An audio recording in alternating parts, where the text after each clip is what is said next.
তোমাদের সাথে আমাদের অ্যানিভার্সারির একটা ছোট্ট ব্লগ শেয়ার করি চলো। সেদিন আমার শরীরটা খুব একটা ভালো না থাকায় সেই রকম কোনো প্ল্যানই ছিল না আমাদের। যাই হোক, অনেকটা বেলা করেই উঠেছিলাম, ও অফিস চলে যাওয়ার পর আবার কিছুক্ষণ শুয়েছিলাম। তারপর উঠে ভাবলাম যে না, কিছু তো একটা করা উচিত। যাই হোক, উঠে স্নান ধান করে নিয়ে সুন্দর করে একটা সুতির শাড়ি পরে নিয়েছিলাম। এটা কিন্তু আমার ওই বিয়েতে যে পরায় না শাড়িগুলো, তখনকার সময়কারই একটা শাড়ি, বিয়ের সময় আর কি। আমি যত্ন করে তুলে রেখেছি, শাড়িটা সেইভাবে পরিনি, বাড়িতে পরারই নর্মালি সুতির শাড়ি এইগুলো। তো আমারটা সেই রকমই ওঠানো রয়েছে। তো আজকে পরে নিয়েছিলাম, পরে নিয়ে স্নান ধান করে পুজো দিয়ে খাওয়া দাওয়া করেছিলাম। সিম্পল একটা লাঞ্চ করেছিলাম আজকে, যেহেতু শরীর ভালো ছিল না, কিছু করতে পারিনি। তো তারপর মনে হলো, প্রায় যখন বিকেল হয়ে গেল, ভাবলাম যে না, নিজে তো কেক বানাতে পারি, একটা কেক না বানালে সত্যিই কেমন দেখায়। আমি জানি যে আমি না বানালেও হয়তো ও নিয়ে আসতো একটা। তো ও যে মনে মনে অন্য প্ল্যান করে রেখেছিল সেটা আমি সত্যিই জানতাম না। ও সন্ধ্যেবেলা হুট করে বাড়ি এসে বলছে, রেডি হয়ে নাও, চলো খেতে যাবো। যাই হোক, এই প্ল্যানটাও দুপুরবেলাই করেছিল, আমাকে খানিকটা আন্দাজ দিয়েছিল ফোনে, তবে আমি সেইভাবে সিরিয়াস নিইনি। তো যাই হোক, ওর কথা মতো আমি রেডি হয়ে গেলাম।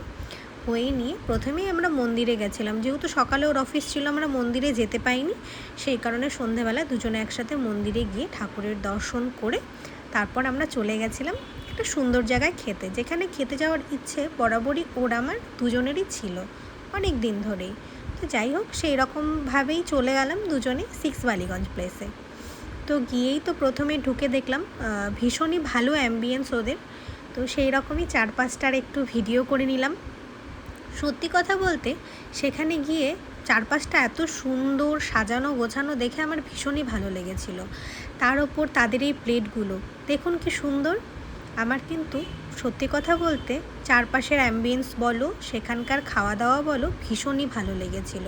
তো আমরা ওখানে যাওয়ার পর সুন্দর একটা টেবিল আমাদের দিয়েছিল। তারপর আমরা খাবার মেনু সিলেক্ট করেছিলাম, ফিশ ফ্রাই, বাসন্তী পোলাও আর মাটনের কিছু একটা রেসিপি ছিল, আমার এখন এক্স্যাক্ট ঠিক মনে নেই। সত্যি কথা বলতে ফিশ ফ্রাইটা এত ভালো ছিল, আমার এখনও অবধি সব থেকে খাওয়া বেস্ট ফিশ ফ্রাই ছিল সিক্স বালিগঞ্জেরটা।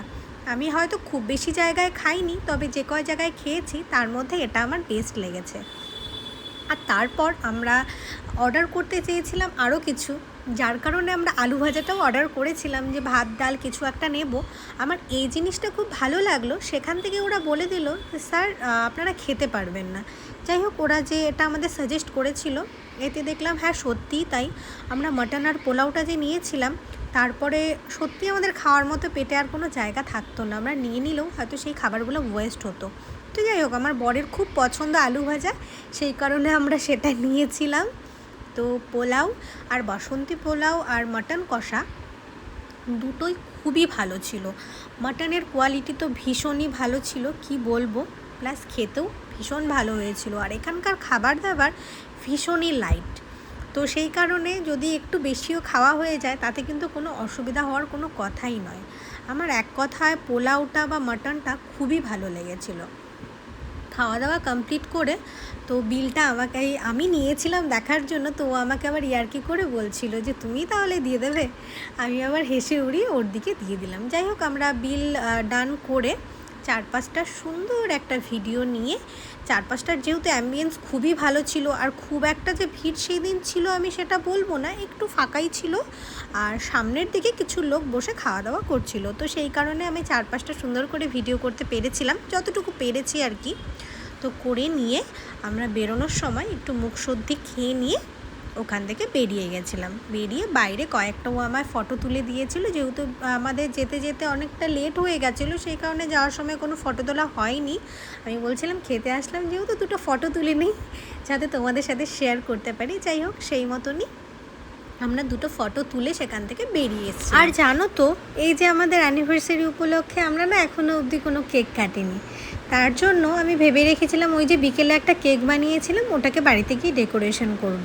তখনও অবধি আমার কোনো রকম কোনো ডেকোরেশনও হয়নি। যাই হোক, বাড়িতে এসে দুজনে একটু কোল্ড ড্রিঙ্কস খেয়ে নিলাম। আর আমার বরের কাছে কোল্ড ড্রিঙ্কস মানে তো মুখে দিয়েই ওর কাছে মনে হবে যেন ও স্বর্গসুখ পেয়ে গেল। যাই হোক, আমার খুব একটা ভালো লাগে না, আর আমি খুব একটা কোল্ড ড্রিঙ্কস খাইও না। ওর জন্যই ঘরে সবসময় আনা থাকে, আর এখন অনেকটা খাওয়া দাওয়া কমিয়ে দিয়েছে। তো যাই হোক, আমার এই টুটাফুটা কেকের ডিজাইন, যেটা বাড়িতে এসে আমি ওই মিনিমাম 10 থেকে 15 মিনিট, ম্যাক্সিমাম 15 মিনিটের মধ্যে আমি বানিয়েছিলাম একটু। যাই হোক, একটু ক্রিম দিয়ে ডেকোরেশন করে ওপরে চকলেট স্পার্কেল করে দিয়ে একটা মোমবাতি দিয়ে রেখে দিয়েছিলাম। তো ভেবেছি দুজনে মিলে একটু কেক কাটিং করি, যেহেতু আমরা এখানে তো জানোই বাইরে থাকি, তো সাথে আমাদের কেউ থাকে না। আর ফ্ল্যাটের যারা আছে তখন অনেকটাই লেট হয়ে গেছিলো, কাউকে সেরকমভাবে ডাকিনি। তার মধ্যে কারণ হলো আমরা সেভাবে সেলিব্রেট করিনি, তাই। যাই হোক, আমরা দুজনেই মিলেই দুজনের মতো ছোট্ট করে আমাদের অ্যানিভার্সারিটাকে সেলিব্রেশন করলাম, কেক কাটিং করলাম, করে নিয়ে আজকের আমাদের সেলিব্রেশন কমপ্লিট করলাম। যাই হোক, দুজনে মিলে কেক কাটিং করে দুজনকে খাইয়ে দাইয়ে সুন্দর একটা ছোট্ট মতো সেলিব্রেশন করে